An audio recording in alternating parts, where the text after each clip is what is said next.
ሁሉም ልጆች እንግዲህ ቤተሰብ ሁሉም ትክክለኛ መልስ ነው የመለሱት ወይንም የተናገሩት ማለት ነው። ምክንያቱም ማንም ሰው ሊጠይቅና ሊያስተውል የሚገባውን ነገር የተናገሩት አብርሃም ሄርሜላንና ሩታን አንድ ላይ አድርገህ ከምታተራማመሳቸው አንዳቸውን ምረጥና እኛም እንገላገል ብለዋል። እውነት በቃ እኛም የምንፈልገው ይሄንን እኮ ነው። በቃ አሁን እናንተ ራሱ ጓደኛችሁን አብርሃምን ምከሩት፣ ሄርሜላንም ምከሯት። በቃ አብራችሁ ሁኑና ምከሯቸው። እኛ ጋር እዚህ መታችሁ ከምትለፈልፉ እነሱን መከራችሁ ወደ ራሳቸው እንዲመለሱ አድርጓቸው ነው በቃ ምለው። ሌላ ምንም የምለው ነገር የለም።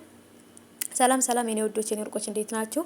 ሰላም ናችሁልኝ ወይ? አላችሁ ወይ? ያለውላችሁ የኔ ውዶች እንዴት ናችሁ?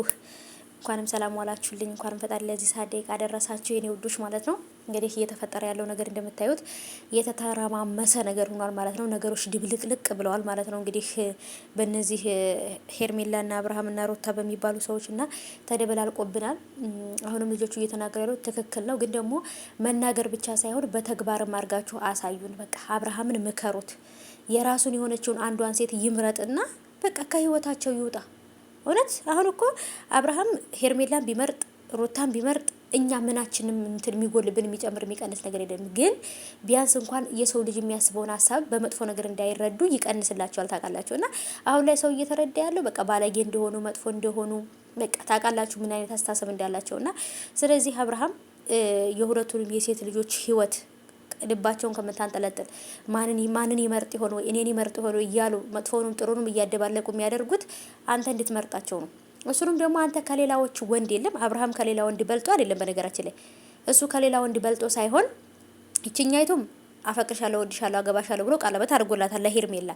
ለሩታም ደግሞ ሚስት እስከ ዘላለም ድረስ ብሎ ቃል ገብቶ በክፉም በደጉም በማጣትም በማግኘትም ጊዜ አብሬሽ ሆናለሁ ብሎ ቃል ገብቶ ካገባትና ልጅ ካስወለዳት በኋላ መልሶ ደግሞ ተዋት። ስለዚህ ሁሉም የራሳቸው ነገር ለመመለስ ነው እየታገሉ ያሉት።